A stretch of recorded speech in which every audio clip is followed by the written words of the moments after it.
어떤 여인이 유출을 하되 그의 몸에 그의 유출이 피이면 이래 동안 불결하니 그를 만지는 자마다 저녁까지 부정할 것이요 그가 불결할 동안에는 그가 누웠던 자리도 다 부정하며 그가 앉았던 자리도 다 부정한즉 그의 침상을 만지는 자는 다 그의 옷을 빨고 물로 몸을 씻을 것이요 저녁까지 부정할 것이며 그가 앉은 자리를 만지는 자도 다 그들의 옷을 빨고 물로 몸을 씻을 것이요 저녁까지 부정할 것이며 그의 침상 위에나 그가 앉은 자리 위에 있는 것을 만지는 모든 자도 저녁까지 부정할 것이며 누구든지 이 여인과 동침하여 그의 불결함에 전염되면 이래 동안 부정할 것이라.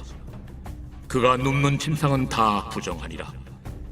만일 여인의 피의 유출이 그의 불결기가 아닌데도 여러 날이 간다든지 그 유출이 그의 불결기를 지나도 계속되면 그 부정을 유출하는 모든 날 동안은 그 불결한 때와 같이 부정한즉 그의 유출이 있는 모든 날 동안에 그가 눕는 침상은 그에게 불결한 때의 침상과 같고 그가 앉는 모든 자리도 부정함이 불결한 때의 부정과 같으니 그것들을 만지는 자는 다 부정한즉 그의 옷을 빨고 물로 몸을 씻을 것이며 저녁까지 부정할 것이요 그의 유출이 그치면 이래를 센 후에야 정하리니 그는 8째 날에 산비둘기 2마리나 집비둘기 새끼 2마리를 자기를 위하여 가져다가 회막문 앞 제사장에게로 가져갈 것이요 제사장은 그 한 마리는 속죄제로 다른 한 마리는 번제로 드려 유출로 부정한 여인을 위하여 여호와 앞에서 속죄할지니라.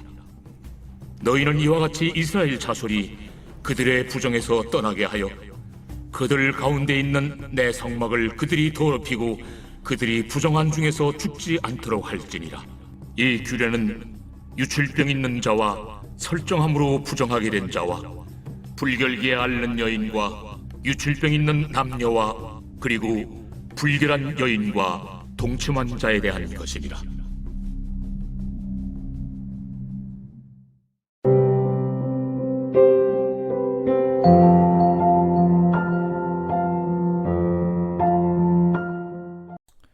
여러분 반갑습니다. 오늘도 큐티로연은 기막힌 하루입니다. 본 말씀 레위기 15장 19절부터 33절의 말씀입니다. 자, 오늘 말씀에서 성경은 여성의 유출병 규례에 대해서 말씀하고 계십니다.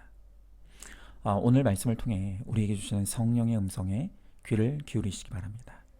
자, 먼저 첫 번째로 모든 것은 절제되어야 아름답습니다.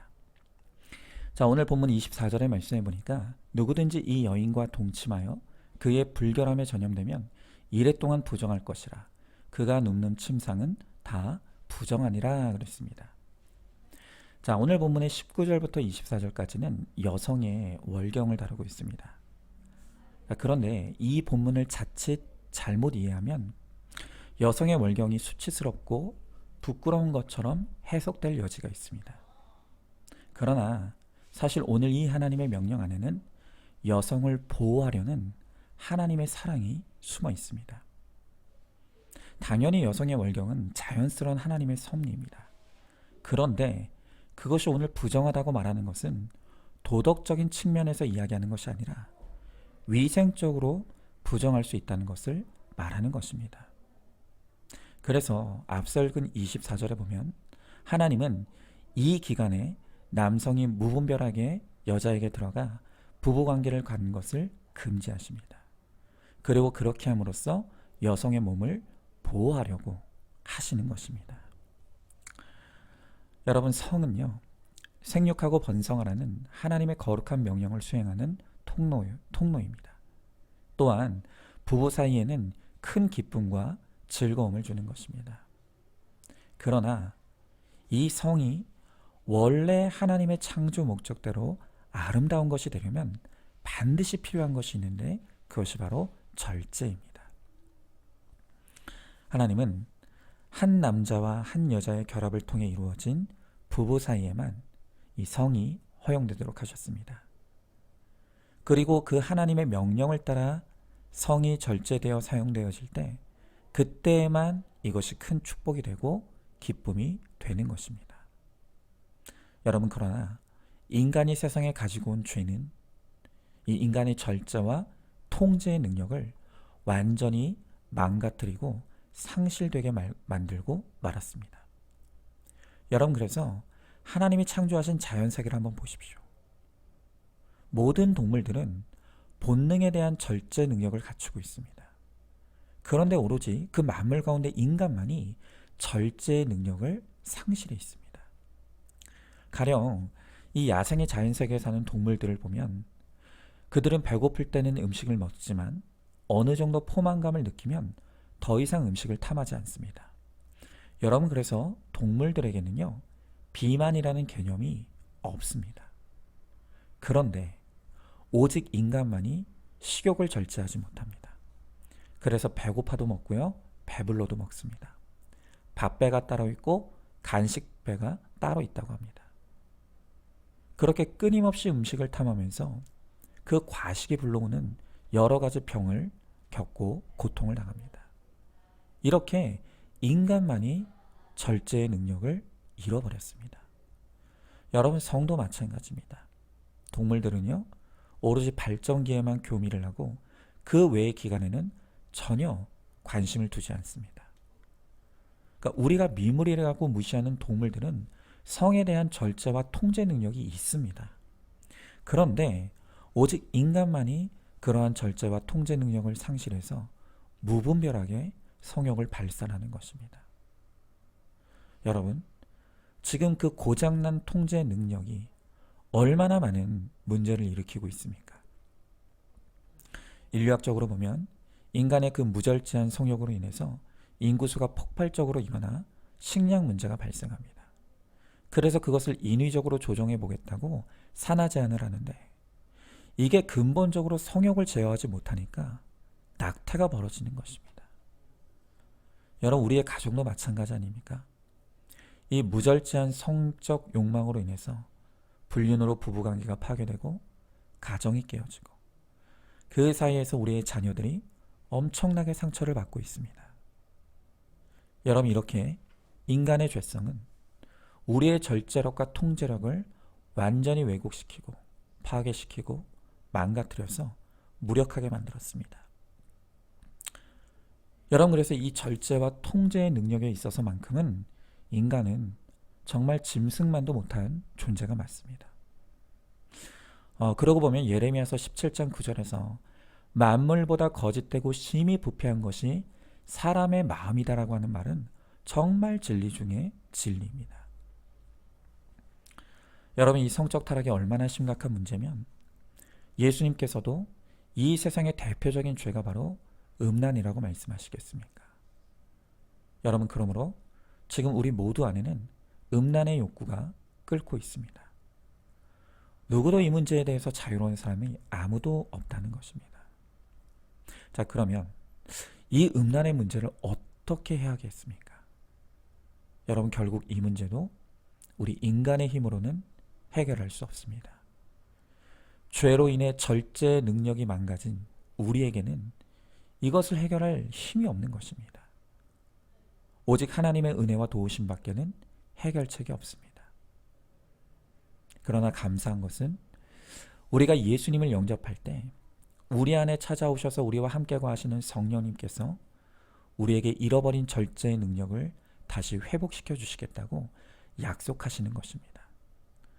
여러분, 갈라디아서 5장에 보면 성령의 9가지 열매가 나오죠. 그런데 그 성령의 9가지 열매 가운데 가장 마지막 열매가 바로 절제의 열매입니다.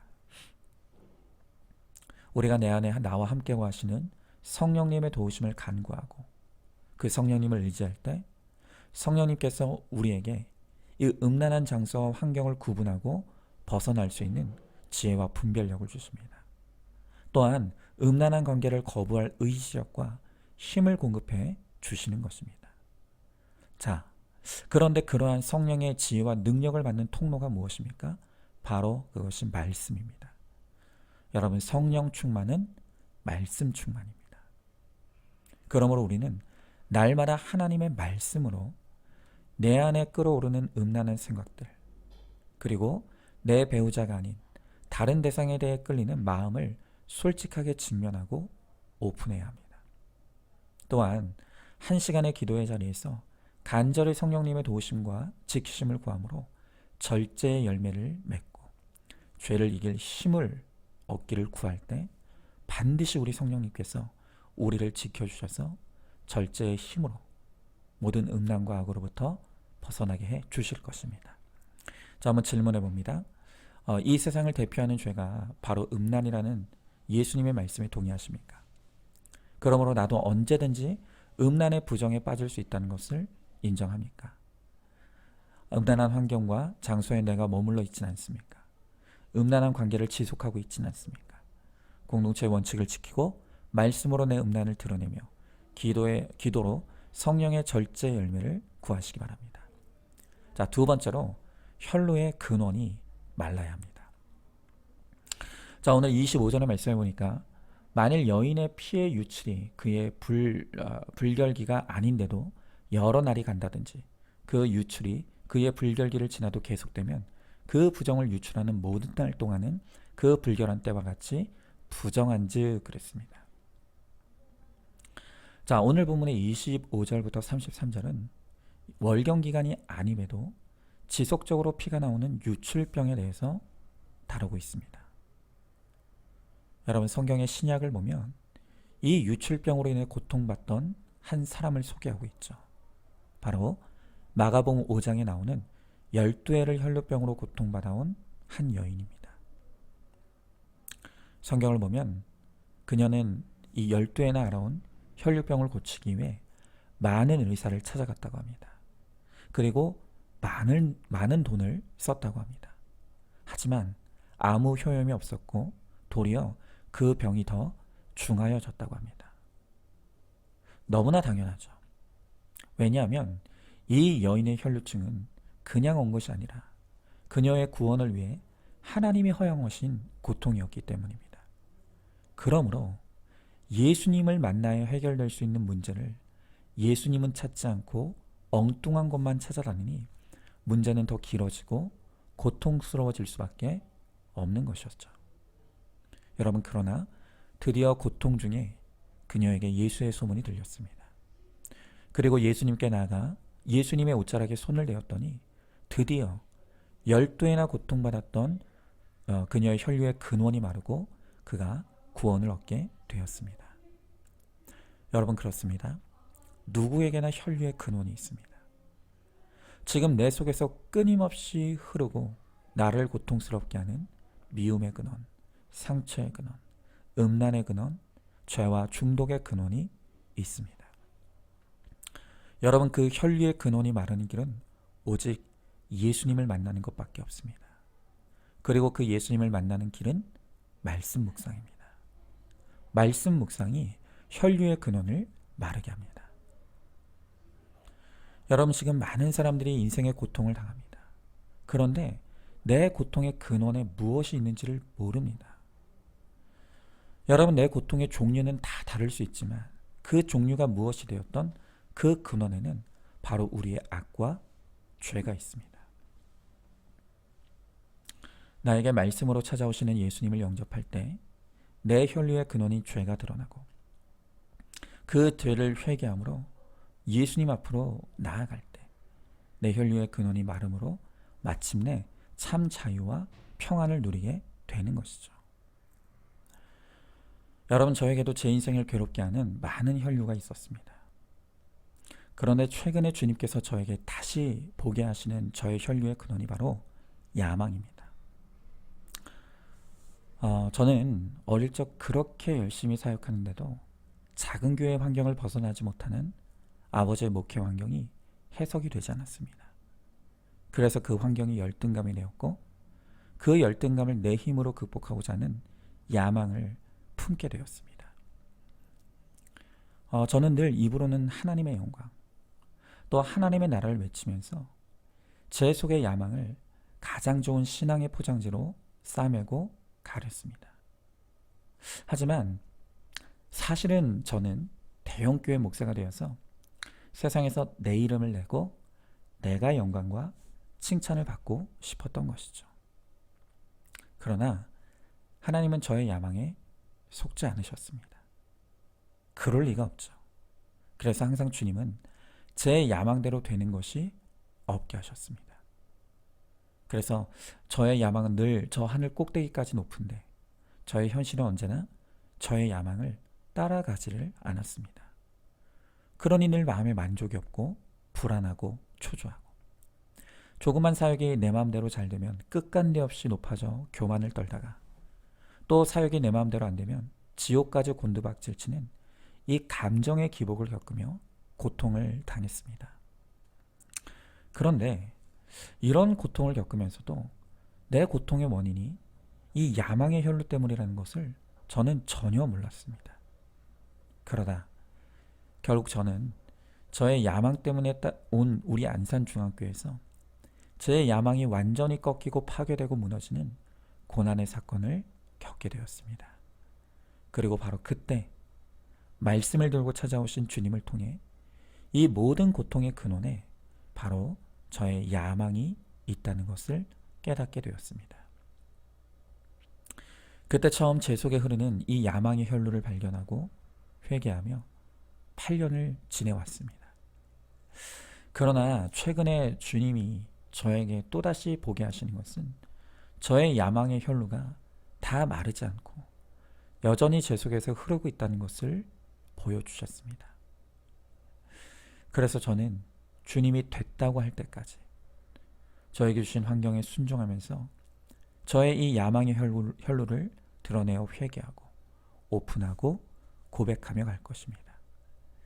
그래서 제 회개의 양이 차고 야망의 혈루가 완전히 말라서 오직 예수님만이 저의 소유가 되고 구원만이 저의 상급이 되는 제가 되고 또 저의 목회가 되기를 간절히 소망합니다. 오늘 우리 사랑하는 모든 성도님들도 내 안에 흐르는 혈류의 근원이 오늘 말씀으로 드러나게 되길 원합니다. 그리고 드러난 나의 죄를 가지고 예수님께 나가 예수님께 고침받음으로 더 이상 고통이 없는 참 평안과 안식을 누리는 진정한 구원의 사람, 또한 천국의 백성 되기를 간절히 소망합니다. 자, 한번 질문해 봅니다. 지금 내 인생을 고통스럽게 하는 나의 혈류증은 무엇입니까? 나의 모든 혈류의 근원에 바로 나의 악과 죄가 있다는 것을 인정하십니까? 말씀 앞으로 나아가 예수님의 음성을 듣고 내 죄를 회개할 때 나의 혈류의 근원이 마르는 치유와 회복을 누리게 될 것을 믿으시기 바랍니다. 자, 오늘도 5월 26일 보석 상자입니다. 하나님께서 주신 약속도 때가 되기 전에는 안 되는 부분, 이루어지지 않는 부분이 있습니다. 아멘. 우리 함께 기도하겠습니다. 하나님, 오늘도 주님은 말씀을 통해서 오늘 우리 안에 우리를 고통스럽게 하는 혈류의 근원이 있다고 말씀하십니다. 오늘 우리를 고통스럽게 하는 그 수많은 혈류의 근원이 있사온데 하나님, 그 모든 근원들이 예수 그리스도의 보혈의 피로 깨끗게 되고 회복되기를 간절히 소망합니다. 오늘 그 모든 근원에 우리의 악과 죄가 있음을 깨닫고 회개하게 하시고 하나님의 말씀을 통해서 그것을 끊임없이 발견하며 드러내어 고백하고 회개함으로 마침내 나의 모든 혈류의 근원이 마르고 정말 구원이 나의 상급이 되고 예수님이 나의 소유가 되는 진정한 구원의 사람이 되는 우리 모두가 되게 하여 주시옵소서. 믿사오며 사랑이 많으신 우리 예수님 이름 받들어 기도드리옵나이다. 아멘. 오늘도 큐티로 기막힌 하루를 살아내는 하늘가족 공동체 우리 모든 성도님 되시기를 주님의 이름으로 축복합니다.